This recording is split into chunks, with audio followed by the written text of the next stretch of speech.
Heyo everyone, it's AJ, and today we are talking about the 9th episode of Bungo Stray Dogs Season 4, and oh, I was waiting for this episode. I knew as soon as this season was announced, I was like, oh great, the pain! Oh, honestly, see, just knowing that the fact that we were getting Yosano's backstory, because it's necessary, and knowing how much it hurts, it hurts. I was kind of worried about how Bones were going to handle it, and they did alright. At least they dedicated the whole episode to it, being honest. Like, I was kind of worried they were going to be like, right, especially because of, like, the pacing that they're going at. They're just like, alright, let's do, like, half an episode of this backstory, just go boom, boom, boom, boom, boom. Basically just do, like, Yosano will just be like, so, this happened, and this happened, and this happened, and that's it for, like, 10 minutes. So that they can, like, carry on with the pacing that they're kind of going at. But I'm very happy they actually dedicated a whole episode. Was I, like, basically trying not to cry? Yes, but still. Oh, I'm excited for my friend to watch this and tell me his thoughts, because he is anime only, and I told him, like, hey, this is going to hurt when this season comes out. Yeah. But anyway, let's dive in, shall we? So, the episode just starts off with basically a recap of how episode 8 ended, with the whole chat with Fitzgerald and Mori being like, hey, so here's a deal we're going to do, right? I'm sending Margaret out to Yosano, she'll make her all good and well again, and we're going to meet up at this rendezvous point in, like, Gohan 3, so yeah, we're all good, right? Cool. And then Mori's just like, nah, this is probably a trap, like, fuck Fitzgerald. And then it just basically starts off the OP, and then basically that's when we actually start to dive into the actual episode itself. So we were, like, underground in on the way to the meeting point and whatnot, and Tanizaki and Kenji are just like, so are you actually going to go through with this deal, by the way? Because, well, it does sound like a trap. And Yosano's like, well, I'm just going anyway, like, end off.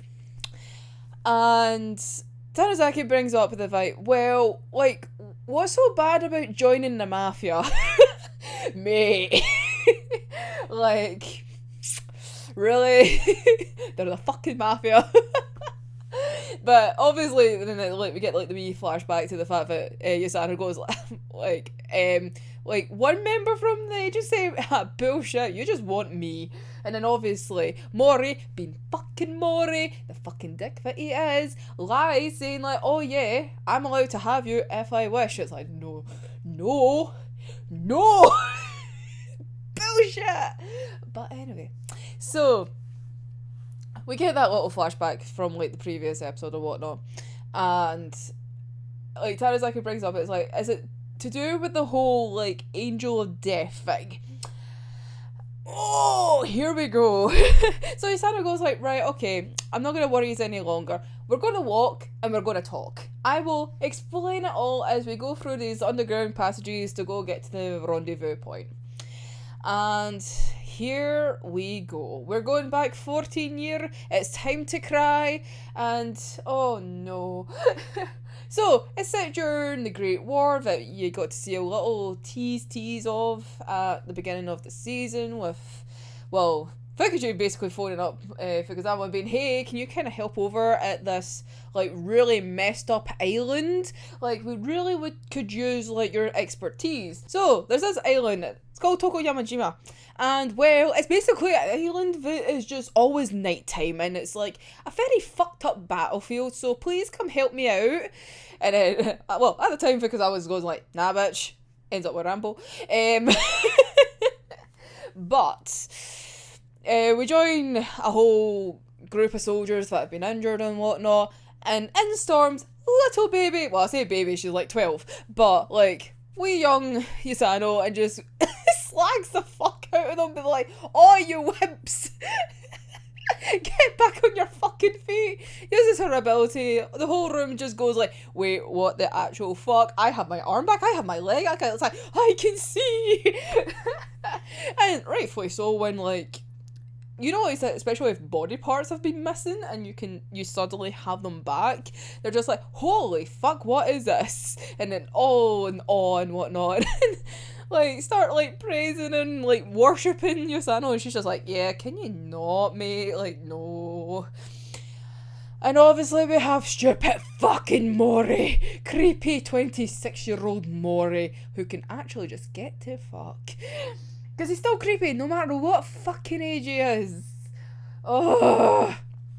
But yeah, so Mori being her fucking boss at this moment, because he's literally just dragged her out of a candy shop that she used to work in like a week prior to the events of what's happening right now in this little flashback, and he's just like, yeah, like glaring at all the soldiers who are like praising her like to the high heavens and whatnot, just like, yeah, that's my Yosano, and it's like, excuse fucking you. And thankfully Yosano also practically says that it's like, yours? Excuse fucking not. If only. But God, I hate fucking Mori. Oh. But yeah, so Yosano, being the fucking girl boss that she is, just like puts him in his place and whatnot, and just like starts walking to like the back of the room, and then he just acts like the creepy motherfucker that he is, and just like, oh God, I really, really hate that man so much. And this backstory just makes him even worse. And I hate him so much. But anyway, so, good points. Yosano goes to the back of the room, finds a guy that's reading, and she pulls him up for him like, you literally almost died, and you want to read. You want to read a novel. And he goes, actually, it's poetry, bitch. But like, my God. Like, bless him in the fact that he's just like, yeah, I've just had a traumatic experience. Let's read. I love him so much. And, like, Yosano just goes like, right, okay, do you not want to go back in the field? He's just like, just give me a poem. Basically. But like, she's just like, are you not wanting to thank me? Like, come on, I've just saved your life and whatnot. And he goes, I do want to thank you. So I'll do this instead. I'll give this back to you. And then like he opens up his wee poetry book, and obviously if you know Yosano's like ability, like wee butterflies appear and whatnot. So wee butterfly appears out the poetry book, and then she's just like, wait, one of my butterflies? And then it's like, wait, no, this isn't right. And then it turns into gold. It's like a nice wee metal butterfly, which is then very cute, which then sits in the side of her head, which obviously we know is her like hair accessory, even to present day. And she thinks it's fucking cute. Well, because then he says, oh, thank you, Angel. So then that's her. She's blushing. It's just adorable. And then Maury's just like, you what, mate? Fucking psycho creep. But we don't care about him. But anyway, so Maury basically drags her away because everyone's just like, oh, yay, little Angel. And he's just like, nope, we need to go get all the other fucking troops that are injured. Let's go. To then we go into the battlefield because obviously everyone's meant to go back in the front lines once they're healed because there's no rest for the wicked. And well, we have Poetry Guy. I'm just going to call him Poetry Guy because I'm pretty sure like his name wasn't revealed in the episode, so we're just going to call him that. For reasons. No spoilers. And so Poetry Guy, out in the front lines, they're just watching the enemy who are just like etching closer and closer and closer, just basically mocking them, being like, yeah, yous are like weak as fuck.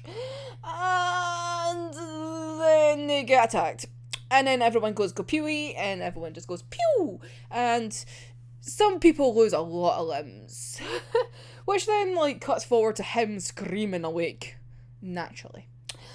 And just him alone, and wee Yosano, who is clearly not as happy jolly as once like introduced, all sparky and everything like that.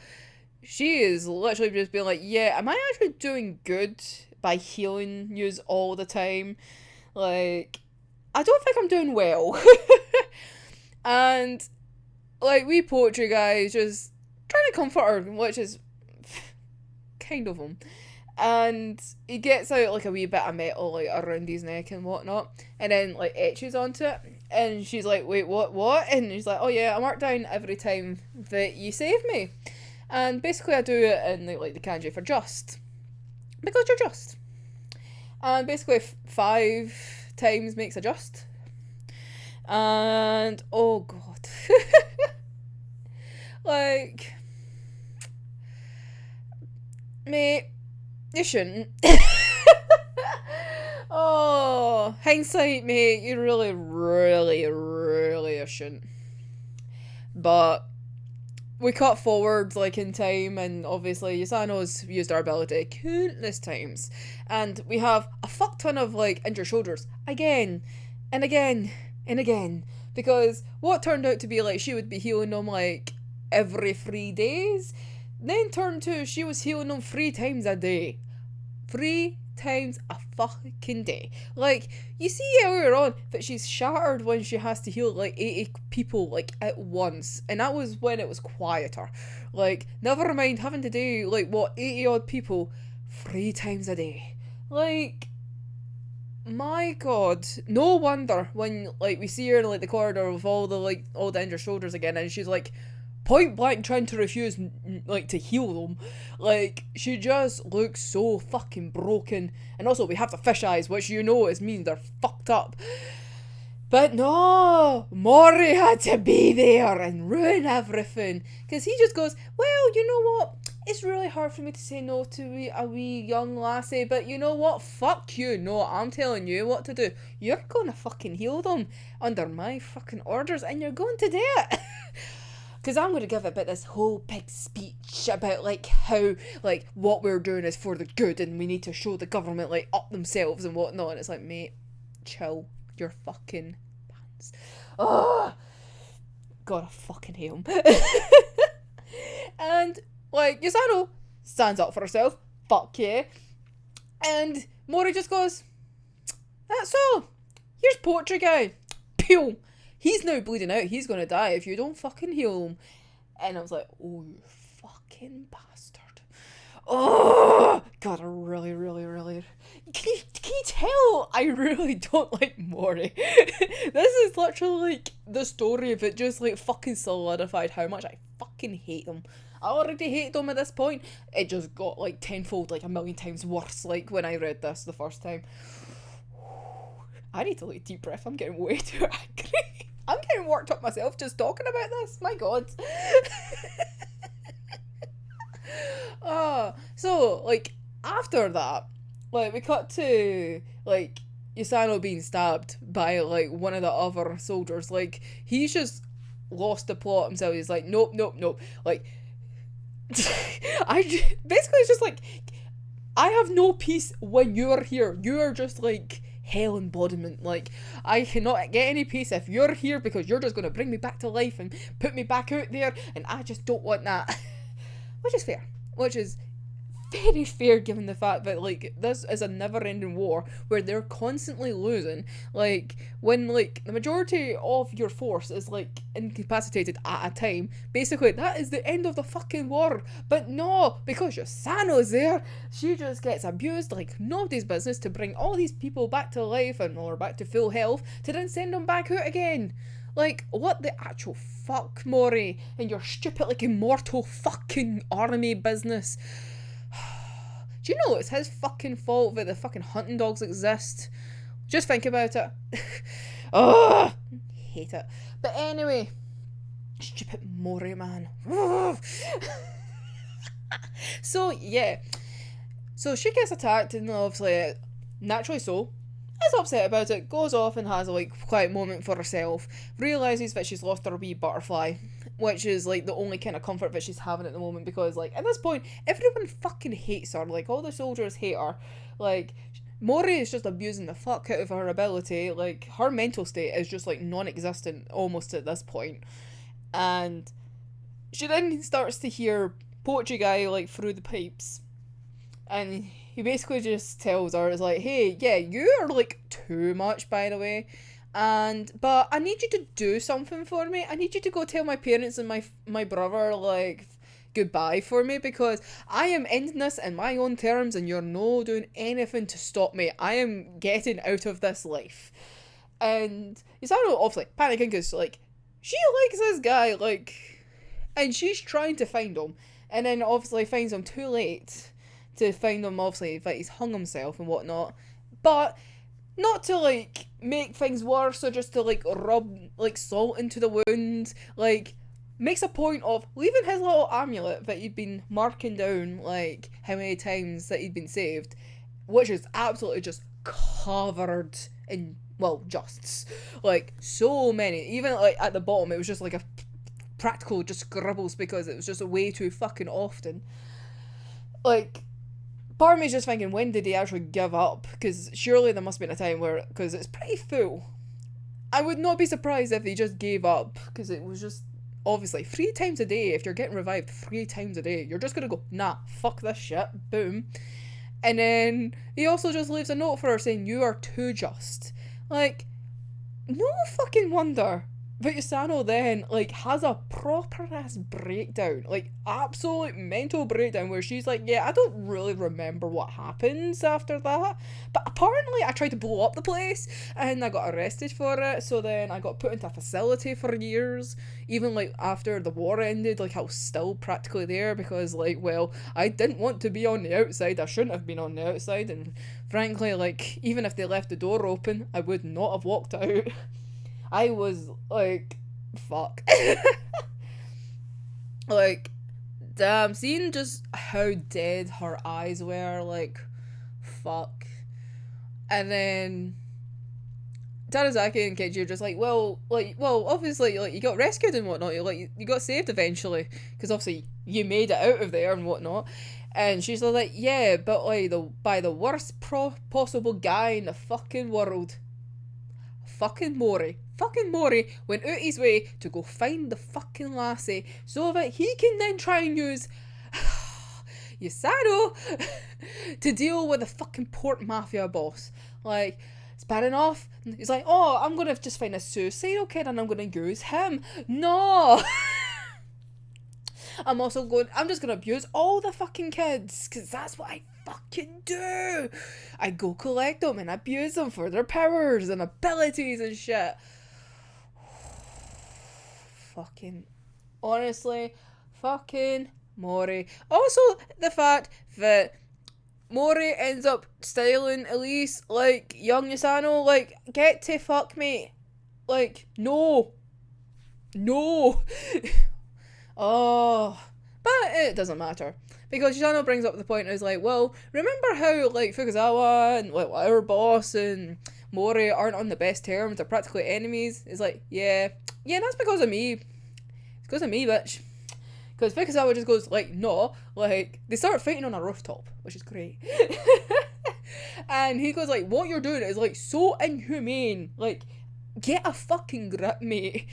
And Mori is just so obsessed with his stupid plans. His stupid fucking plans. Like, don't get me wrong, Mori is a fucking smart bastard and I hate him for it. He's a schemy fucking bastard. But he's a great fucking enemy like that. Like, he's a great antagonist, but I fucking hate him. But I have to bloody give his masterfully, like, he's a master of fucking manipulation and, like, how he foresees how things could work in the future. I hate him for it. I hate him. So they fight it out.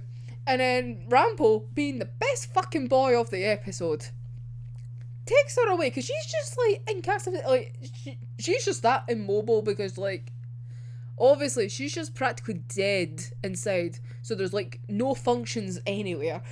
Like, she's in a wheelchair, just, like, casual. And Ranpo just being like, yeah, so I'm gonna take you away from here and, like, we'll just leave the stupid adults today, their stupid fight, like, I don't really care, so we're just gonna go this way. And Yosano's like, no, take me back, I don't deserve to be on the outside, like, I just cause, like, pain and everything like that, I just make people's lives just feel, like, invaluable, which is so fucking heartbreaking. Like, it's not your fault. Which also, Ranpo also say, it's not your fault. It's not your fault, but people, like, just abused your ability. Like, that's not your fault. You didn't want to. You wanted to help those people. You didn't want to basically do what happened. Like, you did not want to, like, all that shit that happened in the war. Not your fault. Practically it's Mori's fault. Fuck that man. And obviously, Yosano's like thinking like she has no place to live and whatnot. It's like, because people are just going to go after her for her abilities and everything like that. She's never going to be able to live. And Ranpo just been like, I don't give a shit about you. Well, I don't give a shit about your ability, not a shit about you, because that's a lie. But it's just the fact that Ranpo's just like, yeah, I have the best ability, like, yours? No. But what we do care about is how kind you are. Yay! We'll take that instead. We don't really want your ability, we'll just take your kind-heartedness. Do you have an ability? Oh, that's a special need. That's just like a wee special cherry on top, but do we really need it? Nah. And Ranpo, like, doing Ranpo things, just like, oh, the way he just like comforts her, like, in that moment, but it's just like uniquely Ranpo. Like, he's practically semi-insulting the lassie who is fucking traumatized, but just being like, yeah, I'm better than you, but yeah, here we go. It's like, I have a wee home for you. It's called the Armed Detective Agency. You join us, you can live. You can use your ability if you wish, but you don't need to.